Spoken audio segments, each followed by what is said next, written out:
बाद में फौरन राजेश आपके पास भी लौटूंगी। गौरव सावंत हमारे साथ बने हुए हैं। यूक्रेन के खार्किव में रूस ने अपने हमले और तेज कर दिए हैं। एक तरफ खार्किव में हमले तेज होते हुए तो वहीं 13 किलोमीटर दूर कीव जो कि राजधानी है वहां से 13 किलोमीटर दूर पर बैठी रूसी सेना इंतजार कर रही है। ऊपर टॉप कमांडर से किस तरह के ऑर्डर मिलते हैं। मध्य खार्किव में रूस के मिसाइल हमले लगातार जारी हैं। मिसाइलों से बड़ी बड़ी इमारतों को धराशायी किया जा रहा है, यानी कि जो बिल्डिंगें टारगेट करके उसने रखी हुई हैं। आपको बता दें कई ऐसे स्कूल हैं, कॉलेज हैं, सिटी काउंसिल की बिल्डिंग को भी पूरी तरह से तबाह कर दिया गया है। जो बड़ी जानकारी निकलकर सामने आ रही है, यानी कि पूरी तरह से बातचीत के ठीक पहले खार्किव में रूस का ये हमला तेजी से आगे की ओर बढ़ता हुआ। एक तरफ बातचीत राजेश, दूसरी तरफ खार्किव को पूरी तरह से खत्म कर देने पर आमादा। और यूक्रेन के विदेश मंत्री का ये बड़ा दावा।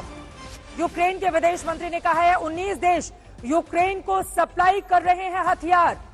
यूक्रेन का यह बड़ा दावा है, यूक्रेन के विदेश मंत्री का यह बहुत बड़ा दावा है कि 19 देश यूक्रेन को सप्लाई कर रहे हैं हथियार। जबकि रूसी राष्ट्रपति की ओर से कहा गया है कि अगर किसी भी देश ने यूक्रेन को हथियार सप्लाई किए और रूस के खिलाफ उनका इस्तेमाल किया गया तो फिर अंजाम भुगतना होगा उन दूसरे देशों को भी। ऐसी स्थिति में आगे क्या होगा राजेश, सीधा से सवाल है। 19 देश यूक्रेन को हथियार सप्लाई कर रहे हैं, ये दावा है विदेश मंत्री के यूक्रेन। जी जो ये 19 देश हैं ये ज्यादातर पश्चिमी यूरोपियन देश हैं और नेटो के मेंबर्स हैं। तो इनसे पहले भी हथियार आ रहे थे, युद्ध शुरू होने से पहले भी हथियार आ रहे थे। लेकिन कुछ देश जैसे जर्मनी है, जर्मनी ने पहले हथियार सप्लाई करने से मना कर दिया था कि वो बाकी एड जरूर देगा लेकिन हथियार नहीं देगा। लेकिन अभी जो लेटेस्ट सिचुएशन है उसमें जर्मनी भी हथियार सप्लाई कर रहा है, पोलैंड भी कर रहा है।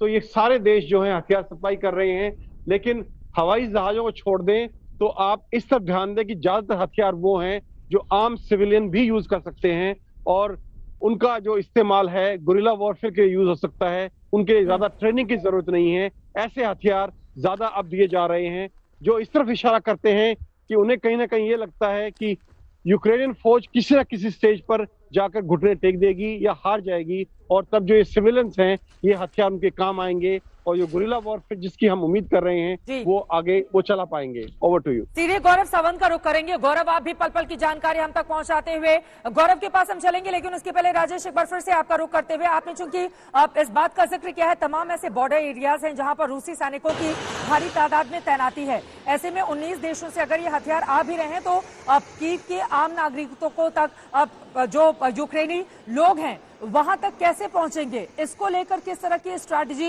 यूक्रेन की ओर से अख्तियार की जा रही है। ये जो सैन्य मदद है वो यूक्रेन तक कैसे पहुंच रही है। देखिए मैंने 3 दिन पहले यहाँ जो यूक्रेनियन मिलिशिया का एक छोटा हेडक्वार्टर था वहां काफी लोगों से बातचीत की थी, इंटरव्यू किया था और मैं उस टाइम लाइव टीवी पे था जब वो मुझे वहां पकड़ कर ले गए थे और लेकिन वहां उनसे मेरी बातचीत होनी शुरू हुई।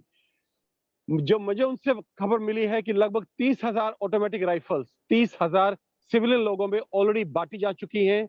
और ये इनका जो तरीका है, इन्होंने हर एरिया में अपना छोटे छोटे दल बना रखे हैं, छोटे छोटे दस्ते बना रखे हैं जो कि गुरिल्ला वॉरफेयर की निशानी है। गुरिल्ला वॉरफेयर में कोई बड़ा सेंट्रल कमांड नहीं होता है, छोटे छोटे दस्ते इंडिपेंडेंटली ऑपरेट करते हैं और उनका सिर्फ एक मकसद होता है दुश्मन के ऊपर ज्यादा से ज्यादा नुकसान पहुंचाना और फिर जो है आसपास की पब्लिक में या आसपास के इलाके में गायब हो जाना। तो ये हथियार बिल्कुल उस डिस्क्रिप्शन को फिट करते हैं और इसकी तैयारी जो सिविल पॉपुलेशन है कीव में उसने कर ली है, ऐसा प्रतीत होता है। Over to you. ठीक है।